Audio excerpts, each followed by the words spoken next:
રૂપિયાના એટીએમ તો બધે હોય, પણ અમારા ગુજરાતમાં તો માવાના અને પાણીના એટીએમ પણ આવી ગયા છે.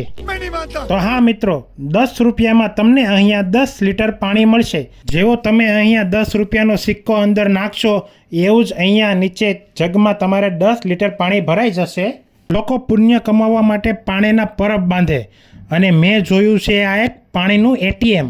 તો આ એટીએમ 24 કલાક ચાલુ રહેશે, અને અહીંયા ઠંડુ અને ફિલ્ટર થયેલું એકદમ ચોખ્ખું પાણી મળશે. જો આ 15 લીટરનું કેન 25 રૂપિયામાં આવે છે, તો આ 10 રૂપિયામાં 10 લીટર ફિલ્ટર થયેલું અને ઠંડુ, શું ખોટું?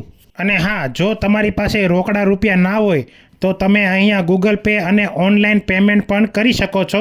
એમાં પણ તમને 10 રૂપિયામાં 10 લીટર પાણી મળી રહેશે. તો આનો ફાયદો ઉઠાવવા માટે આવી જાઓ સરથાના પોલીસ સ્ટેશન પાસે, શ્યામનગર ગેટ નંબર 4ની બાજુમાં. અને મારી મહેનતને લાઈક અને ફોલો કરી દેજો.